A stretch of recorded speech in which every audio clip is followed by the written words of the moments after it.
He's green, he's silent, and he eats frogs like they owe him money. But somehow, Grogu has become the emotional center of Star Wars, and he hasn't even learned how to say hello yet. We've got Jedi who've trained for decades, fought in wars, died heroic deaths, and somehow they all got outshined by a toddler in a potato sack who rides around in a floating egg. And the craziest part is, it's not just a meme anymore. It started with the cuteness, sure, but now it's like Grogu is sneakily rewriting what the Jedi even are. No temples, no robes, no lectures about fear leading to anger.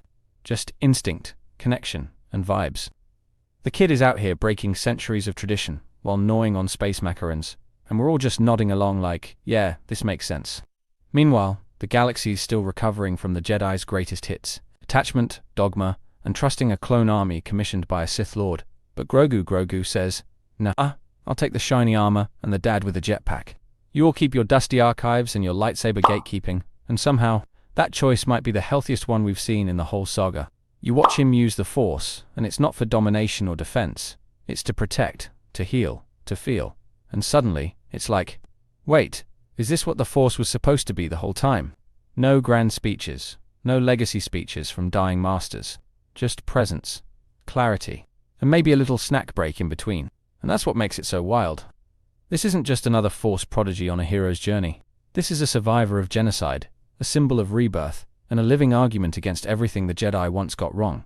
And he's doing it without saying a word, just floating through the story, quietly changing everything we thought we knew. In this video, we're going to break down how Grogu's story is setting the stage for a whole new kind of Jedi, why he's not just a side character or a marketing ploy, and how the future of Star Wars might rest in the tiny green hands of someone who chose love over legacy and instinct over institution. So let's talk about the little green guy who hijacked the galaxy with nothing but big ears and a bowl of soup. Grogu, Baby Yoda. Whatever you call him, you can't deny the cultural chokehold this toddler has on Star Wars. And here's the wild part, he hasn't even spoken a single word yet. But somehow, this tiny Jedi in progress is shaping up to be the most iconic Force user in the entire franchise. Think about it. He's not a Skywalker, not a Kenobi, not even a Jedi by title. But the second he showed up on screen, everything shifted. He became the emotional center of The Mandalorian, the mystery everyone wanted to solve, and the symbol of whatever the future of Star Wars is supposed to be. Not bad for a guy whose favorite word is cooing. And it's not just hype. Grogu's story already breaks every mold. He wasn't raised in a temple, trained by a council, or handed a destiny.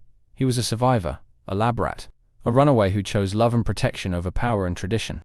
That's not just a twist, it's a whole new blueprint for what a Jedi can be. So the question is, what happens when the galaxy's next great Jedi doesn't follow any of the old rules? What if Grogu isn't just the cutest character in Star Wars? What if he's the one who ends up changing the game for good? We've seen Jedi fall from hubris, from detachment, from blindness to emotion. Grogu might just be the one who gets it right because he starts from the opposite place. And that's what we're exploring today. Because beneath the memes, the plush toys, and the Force snaps, Grogu might actually hold the key to a better Jedi future. And the future's already starting to prove it. Now here's the part that drives me a little nuts. You've got this groundbreaking character quietly rewriting the Jedi legacy, and somehow people still brush him off like he's just there for marketing. Like really? We've had 3 straight trilogies of Jedi failing miserably, and the first time someone actually does something different. Half the fandom still wants to see him swinging a lightsaber by age 6. Let's not forget how broken the Jedi Order actually was. They ignored attachments, suppressed emotion, got into bed with corrupt politics, and then acted surprised when it all exploded in their faces. And what did they do when they tried to rebuild? Pretty much the same thing, but with a different paint job. Luke tried. But even he fell back into old patterns and watched it all burn down again. Grogu doesn't just walk away from that tradition. He force hops the other direction entirely. He chose Din. He chose love and loyalty over lightsaber training. And everyone acted like it was some betrayal of his potential. But what if that is the potential? What if that's the lesson nobody else ever learned because they were too busy reciting Jedi dogma and ignoring the dark side crawling in through the window? But if we're going to talk about Grogu's future, we have to reckon with his past. Because behind the cuteness and memes is a whole lot of trauma no one seems to want to talk about. This isn't just a Force-sensitive toddler. He's a child who survived Order 66, who watched his teachers get murdered, who was smuggled out of a temple turned into a tomb. We don't even know how long he was hidden, how many years he spent in darkness. Experimented on, used as a tool for people who saw him as nothing more than a science project. He may look like a baby, but the pain in those big eyes has the weight of someone who's seen too much and said too little. And then there's the silence.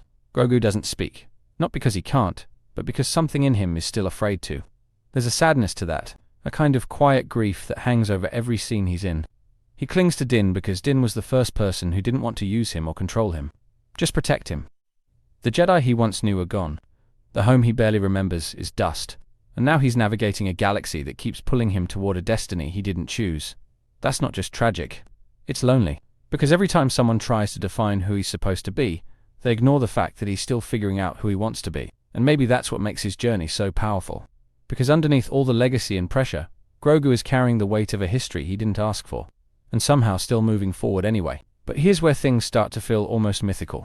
Because when Grogu does use the Force, it's not flashy or violent. It's protective, precise, intentional. He doesn't swing sabers or throw tantrums. He calms beasts, he heals wounds, he shields others with raw instinct. And every time he does it, you can feel something ancient flickering back to life. This isn't the Jedi we're used to. This isn't rigid forms or stoic duels. It's something closer to the source, like the kind of Force we hear about in old legends. Before it was systemized and institutionalized, Grogu feels the Force, not as a tool, but as a connection. Like it's part of him, the way breathing is part of life. You watch him stop that rampaging beast in the arena, or lift the mudhorn to save Din, or sit silently while stormtroopers surround him and still radiate calm. And it hits you. This is something special. This is a reminder of what Jedi could be if they weren't burdened by rules and robes and hierarchy. And that's why Grogu gives me hope for the future of the Jedi. Because for once, we're not watching a prophecy play out, or a chosen one burn under the pressure of destiny. We're watching someone make small choices, quiet ones, that slowly build a better path forward. He's not trying to rebuild the Jedi Order as it was. He's shaping something new just by existing differently. He's not afraid of attachment, not afraid of love, not afraid to turn down power when it doesn't feel right. That kind of clarity isn't weakness, it's wisdom beyond his years. If the Jedi of old fell because they ignored humanity in favor of control, then Grogu is the first Jedi in a long time who puts connection above all else. And that might be the exact thing the galaxy needs. Someone who won't just fight for peace, but feel it, live it, and pass it on not as law, but as compassion. He doesn't need a temple or a council or even a title. He's already a symbol, not just of survival, but of healing. And for a galaxy still reeling from empires, wars, and betrayals, that's the kind of Jedi we haven't seen in a long time. Grogu isn't just a new hope, he's a better one. And that changes everything. But here's the part we can't ignore. For Grogu to become the most famous Jedi of all time, he's going to have to walk through fire. Because fame in this galaxy doesn't come from peace. It comes from sacrifice. And if the future truly belongs to him, it means the past has to let go. And that never happens quietly. He'll face loss, maybe even betrayal. He'll outlive friends, outgrow protectors. He may have to choose between his own safety and the legacy he's building. That's the cost of carrying something new, of holding the future in hands that are still learning how to heal. There's tragedy in that, because we know what happens to Jedi who try to change things. They're called dangerous, or heretics, or worse. And Grogu isn't invincible, he's strong. But he's still just one being in a galaxy that isn't kind to those who stand between the cracks. But maybe that's what makes his journey worth watching. Not because it's guaranteed to end in triumph, but because it might. Because for once, we're seeing a Jedi rise, not from prophecy, not from bloodline, but from love, and choice, and hope. And if the galaxy is going to find balance again, maybe it won't come from the loudest lightsaber, but from the quiet strength of the smallest Jedi, walking forward one step at a time. Thank you for watching. If you enjoy my videos, please consider looking at my pinned comment and checking out the links for my Amazon storefront.